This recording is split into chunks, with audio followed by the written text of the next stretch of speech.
L'auto-sabotage.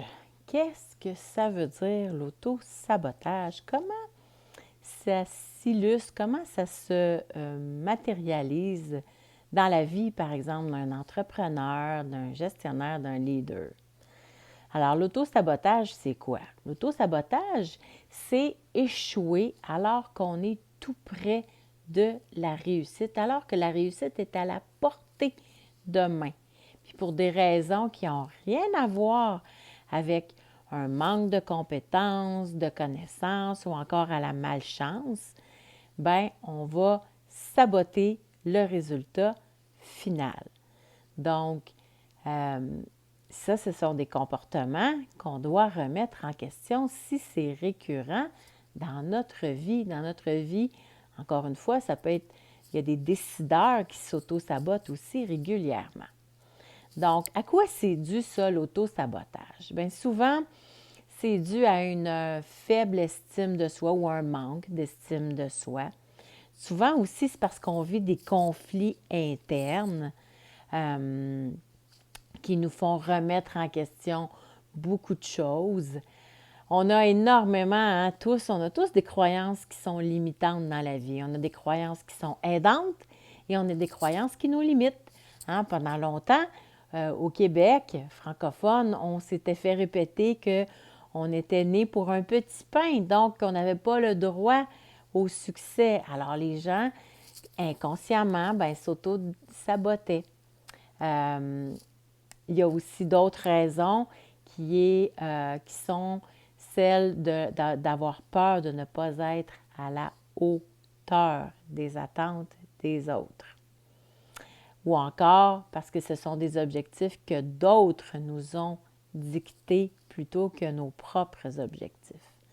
Donc ça veut dire quoi? Ça veut dire que c'est important aussi de bien s'entourer pour justement que la place soit toute faite pour ses propres objectifs, pour travailler avec des gens qui ne vont pas rabaisser notre estime de nous.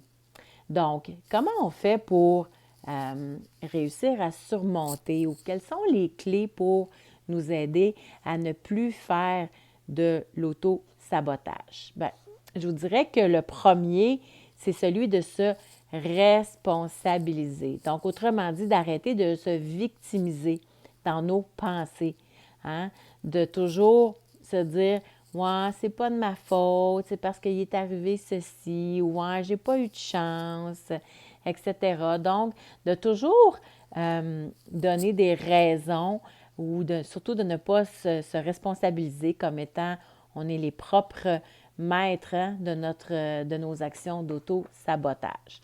Donc ça, je vous dirais que c'est la première clé pour réussir à surmonter l'auto-sabotage.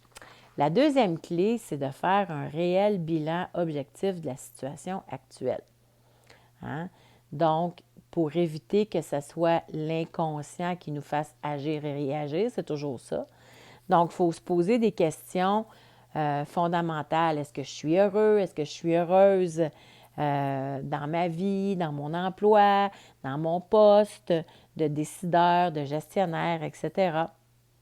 Donc, essayer de se demander, se poser ces bonnes questions-là pour faire un réel bilan de la situation actuelle. Une autre clé importante, c'est être capable de faire le tri des pensées qui nous limitent. Je vous en ai parlé. Donc, ce sont quoi ces pensées-là? Est-ce qu'il y a des phrases que je me répète qui m'empêcheraient d'aller de l'avant, qui m'empêcheraient d'avancer?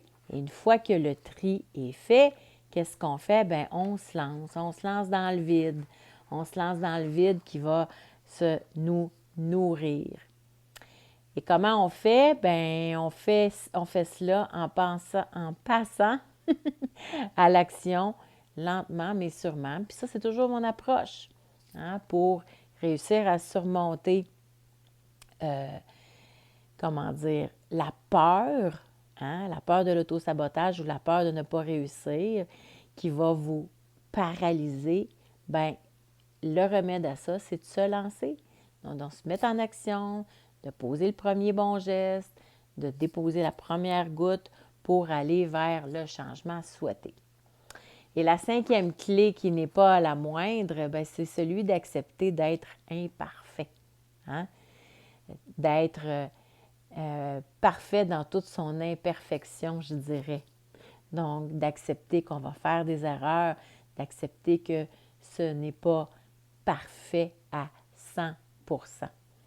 Donc, c'est un peu ça, l'auto-sabotage, expliqué très, très, très succinctement, bien évidemment, illustré aussi de façon très, très vulgarisée pour... Et moi, à la première, hein, quand j'ai commencé à regarder et à lire sur le sujet, je me disais, je pense pas, moi, que je pratique l'auto-sabotage. Effectivement, ça ne fait pas partie, moi, de mon schème de pensée. Et en même temps, j'ai certainement déjà eu des épisodes ou des moments de ma vie où je me suis probablement auto-sabotée dans certaines sphères. Peut-être que ce n'est pas dans toutes les sphères de votre vie, mais c'est pour ça que c'est important de faire un bon bilan. Un bon bilan pour être capable d'évaluer à quel endroit et peut-être dans des sphères précises, bien, vous pratiquez l'auto-sabotage. Et une fois qu'on a réussi à surmonter ça, wow! Sky is the limit, parce que là, on est prêt à et on accepte d'être imparfait on est parfait dans toute notre imperfection. C'est ce que j'avais à vous partager sur l'auto-sabotage.